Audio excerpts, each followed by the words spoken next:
Padrões de distribuição dos seres vivos, parte 3.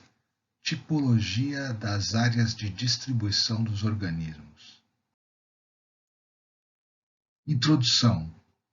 Diferentes alterações do planeta Terra, que mudaram as condições geográficas e ecológicas, são responsáveis pela distribuição dos seres vivos no passado, com reflexos na distribuição biológica atual, tais como deslocamentos e uniões dos continentes, provocados pela deriva continental e pela tectônica de placas, surgimento de cadeias de montanhas, a orogênese própria dos processos de tectônica de placas, regressões e transgressões marinhas relacionadas às variações do nível do mar e as mudanças climáticas.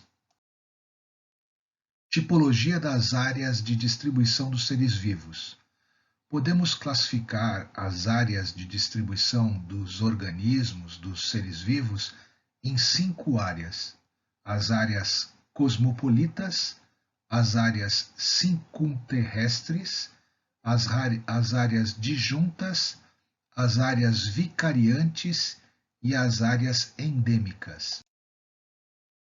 As áreas cosmopolitas correspondem àquelas áreas onde os organismos são amplamente distribuídos pelo planeta, com condições propícias ao seu desenvolvimento.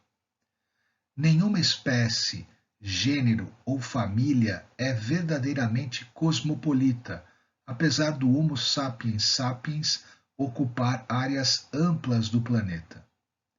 Algumas espécies de plantas, animais e micróbios hoje estão amplamente distribuídos no planeta, pois foram introduzidos intencional ou inadvertidamente pelo homem.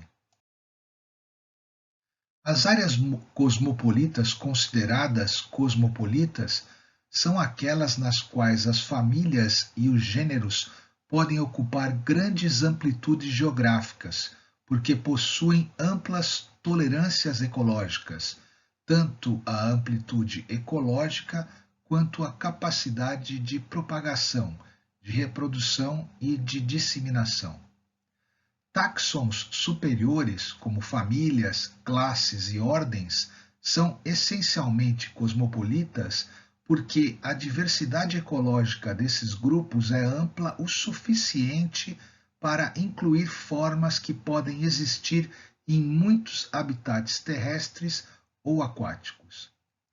Esses grupos são antigos o suficiente para ter oportunidades históricas de colonizar muitas partes do mundo. Alguns exemplos são os do homem, a das moscas, baratas e animais plantônicos. Alguns exemplos de organismos cosmopolitas terrestres que atingiram quase uma distribuição global, mundial, por meios naturais são o falcão peregrino, o falco peregrinus, algumas plantas do gênero Senésio, como a tasneirinha, e os morcegos da família Vespertilionidae.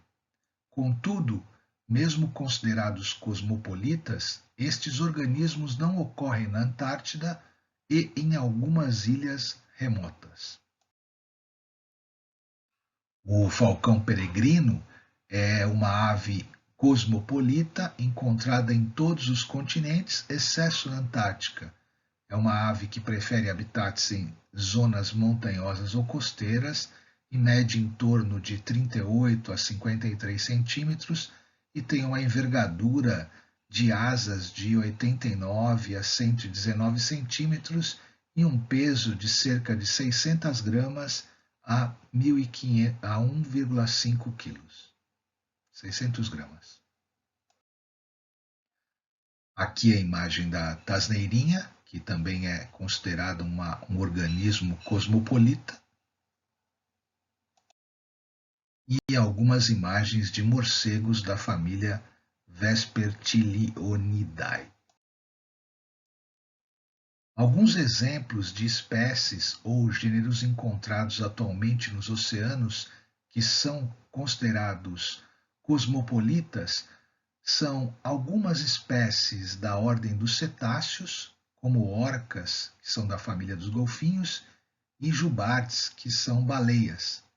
A pulga d'água, Daphnia, e aqueles organismos que foram amplamente dispersados por embarcações e que apresentam elevada amplitude ecológica porque possuem grande tolerância aos fatores do meio. Aqui algumas imagens da baleia orca, que de fato é da família dos golfinhos, são imagens de cetáceos cosmopolita, como a baleia jubarte, a baleia fin e a chamada baleia orca, que é um cetáceo da ordem dos cetáceos, mas é da família dos golfinhos. Alguns exemplos de plantas cosmopolitas são as lentilhas d'água, da família da Lemnaceae, samambaias aquáticas, como a azola, a salvínia e a marsilea, a cavalinha d'água, do gênero Myriophyllum, o ceratófilo, do gênero Ceratophyllum. Imagens das lentilhas d'água, plantas cosmopolitas aquáticas, da azola, do ceratófilo, também plantas aquáticas, como a cavalinha d'água. Áreas circunterrestres. A distribuição dos seres vivos ocorre ao redor do globo em limites latitudinais precisos, faixas latitudinais. Destacamos as três principais faixas: circumpolar, ou seja, um limite do polo até o círculo polar. Um exemplo é a lebre ártica e a foca no hemisfério norte, pinguins no hemisfério sul. A distribuição circumtemperada do círculo polar até o trópico. O exemplo são os lobos no hemisfério norte. E a distribuição circumtropical entre os trópicos de Câncer e de Capricórnio. Alguns exemplos são a planta dormideira ou sensitiva e plantas da família das palmeiras. Aqui as imagens da lebre do Ártico, que tem entre algumas de suas características a troca de pelagem de acordo com a mudança da estação. A lebre é uma espécie de distribuição circumpolar. Os lobos, que são de distribuição circumtemperada no hemisfério norte, e a dormideira, Mimosa pudica, que é uma espécie de planta circumtropical. As áreas disjuntas é aquela que se caracteriza pela distribuição dos seres vivos quando dois ou mais táxons intimamente relacionados ocorrem em regiões amplamente separadas entre si. Esse tipo de distribuição disjunta ocorre principalmente por situações ocorridas de eventos do passado, como barreiras geográficas advindas da deriva continental e ou da tectônica de placas que separaram descendentes de um táxon antes amplamente distribuído. A família dos camelídeos é um exemplo desse tipo de distribuição disjunta, porque existem gêneros da família dos camelídeos tanto na África quanto na América do Sul, e eles são um gênero que surgiu, uma família que surgiu antes um táxon que surgiu antes da separação da África da América do Sul. Então, a família dos camelídeos foi disjunta na época da separação da África e da América do Sul. O termo camelo é usado para descrever qualquer uma das 6 espécies da família dos camelídeos. Nessa separação, nós encontramos espécies do gênero Camelus na Ásia e no norte da África, e encontramos espécies do gênero Lhama e do gênero Vicunha na Cordilheira dos Andes.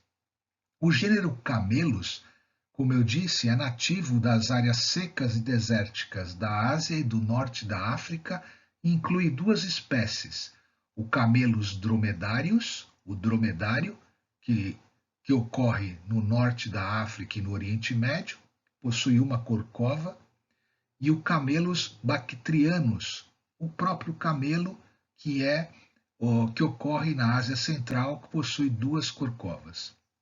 O gênero Lhama é nativo da Cordilheira dos Andes e inclui 3 espécies: a lhama, Lhama glama, a alpaca, a Lhama pacus, e o guanaco, a Lhama guanicoi. A vicunha, que é a 6ª espécie da família dos camelídeos, ela é um animal muito próximo das lhamas, mas é classificado num gênero à parte, o gênero vicunha.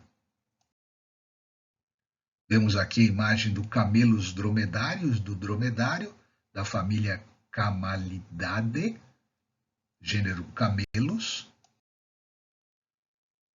O camelo bactrianus, da família Camalidae, gênero Camelus.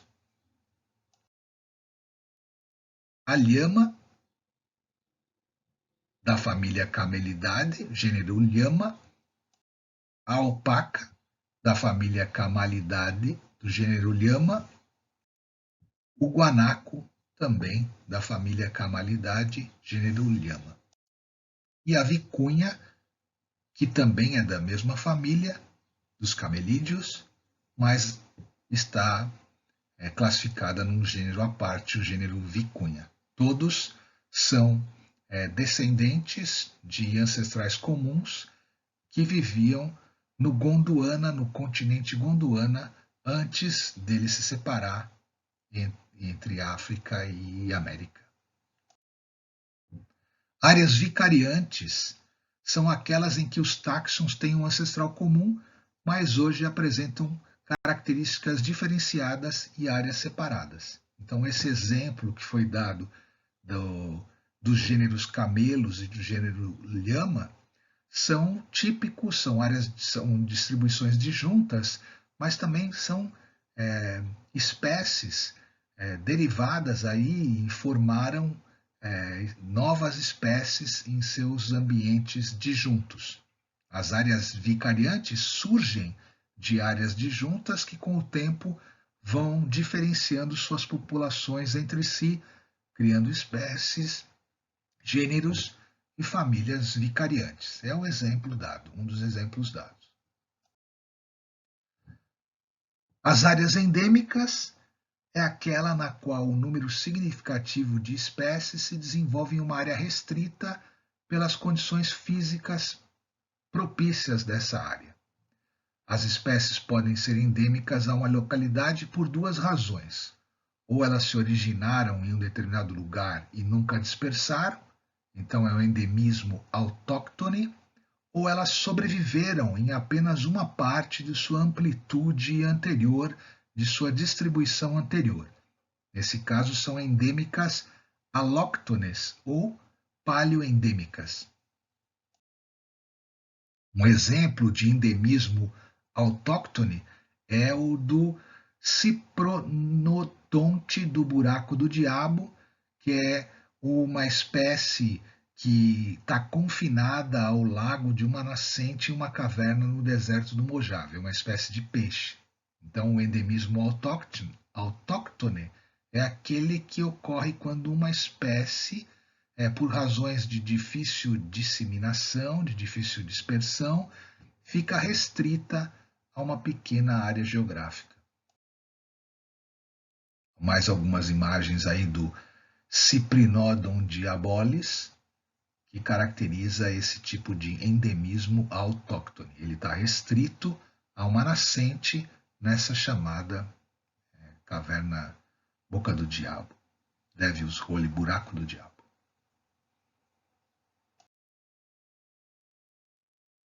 As áreas endêmicas, por vezes, são áreas relíquias, ou seja, aquelas que tiveram uma distribuição muito maior do que aparece hoje.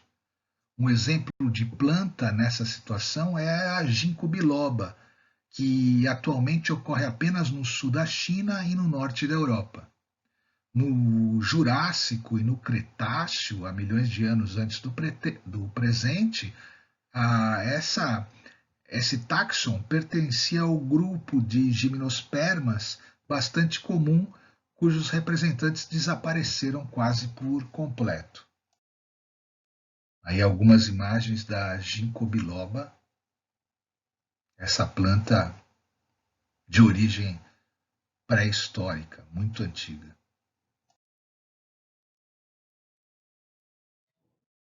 As áreas endêmicas, elas podem sofrer de junção por alguns fatores. Alguns deles ocorreram em função de mudanças climáticas na era quaternária. Em apenas 10 mil anos, muitas amplitudes de espécies oscilaram drasticamente em resposta ao aquecimento climático e ao recuo das geleiras. A amplitude de muitas espécies antes amplamente distribuídas, especialmente as de clima frio de montanhas, contraíram-se de tal forma que hoje estão distribuídas apenas algumas populações isoladas, estão distribuídas de forma isolada. O exemplo é o pinheiro de cone espinhoso, Pinus longaeva, que atualmente se encontra nas montanhas isoladas da Grande Bacia, na Califórnia e Nevada, tanto no estado da Califórnia quanto de Nevada, nos Estados Unidos, mas que no Pleistoceno superior, há 18 mil anos atrás, quando o período era glacial, o período glacial mais recente, essa espécie ela estava mais amplamente distribuída, inclusive em altitudes mais baixas. E hoje ela se encontra apenas nas áreas mais elevadas da montanha. Ou seja, ocorreu aquecimento e elas ficaram restritas aos pontos mais frios no alto das montanhas. E dessa maneira ocorreu uma disjunção de uma área endêmica maior, de amplitude maior. Em síntese, são 5 o tipo de áreas de distribuição dos seres vivos: as áreas cosmopolitas, as áreas circunterrestres, as áreas disjuntas, as áreas vicariantes e as áreas endêmicas.